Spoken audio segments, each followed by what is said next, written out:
Alright, today I'm going to show you how I make my popcorn. I eat popcorn 2 or 3 times a week. So this is how I do it. I have my special popcorn pan dedicated to only making popcorn. It looks disgusting, but this taste gets better every time you make it. It hardly ever gets washed. First of all, I pour in enough oil to cover the bottom and then maybe some. The oil I use is basically any oil that's available that my wife has bought. Turn the heat on, almost full blast. Now, some people wait a while. I'll put 2 or 3 or 4 kernels in. I'll put 4 in today.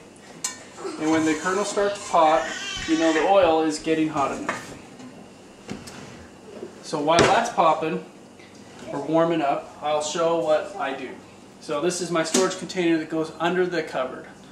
I buy my popcorn in 50-pound bags. This will last me a lot longer and it's a lot cheaper per pound to buy them in this bulk. I end up storing them in the buckets when I have room in the buckets.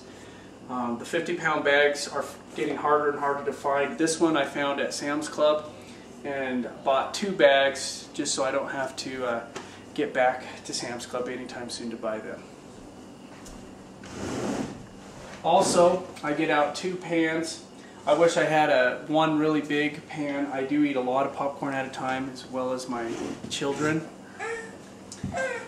As the popcorn warms up, we're going to see how I do it, or as it pops, excuse me, I'll show how I do it.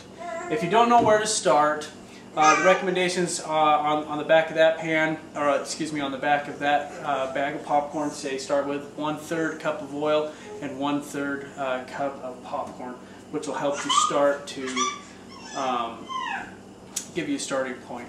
I would say find a pan, if you're avid at eating popcorn like I am, find a pan that is that you can dedicate toward it and use that pan only for popcorn making. That way you get to know it. This pan, I would still like another one. This one's a little too thin on the bottom, so the heat goes in really fast and it doesn't allow the popcorn to heat up before it can burn. So if I do burn it, that's why. I'm still trying to actually get to know this pan. And you can buy these at different stores, the thrift shops or whatnot if you're afraid of ruining the pan. If you don't have a glass lid, you need to be careful. There was the first pop. I've got 3 more to go. I would turn on the fan, but it might get a little loud in here. So as soon as this starts to pop, I'll add this popcorn. The key is making sure that all the oil in there gets around all the popcorn in there. So since I don't use measuring cups or anything, I take this popcorn and I cover just enough to cover the bottom of the pan, which is enough for me, and have as little as Old Maids as possible. Okay, carefully remove the lid.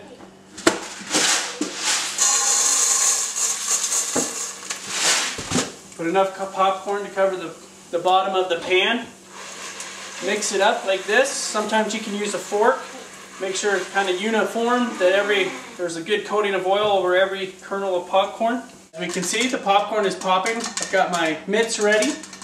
As it pops up, you want to make sure that the kernels stay at the bottom. So kind of give it a good shake. Keep the heat on it.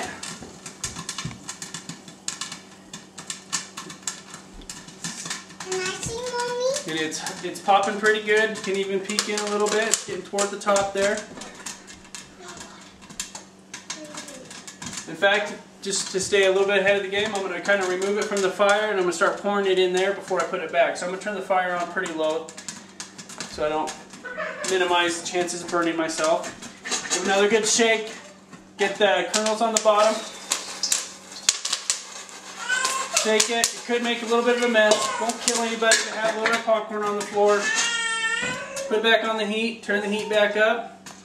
Hopefully it'll finish popping out the popcorn.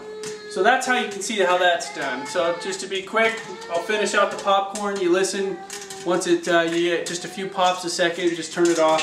You're always going to have a few Old Maids.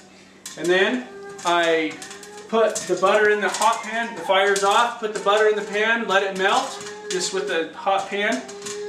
And once the butter's done, all melted, spread it on your popcorn.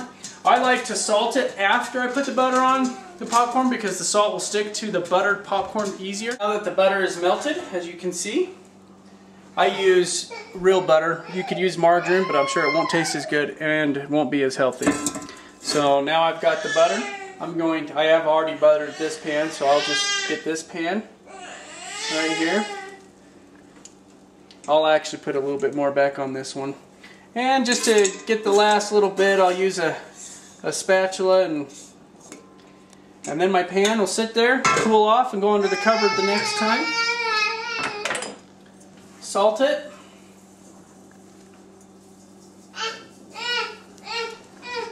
I'll use a butter knife to mix it up.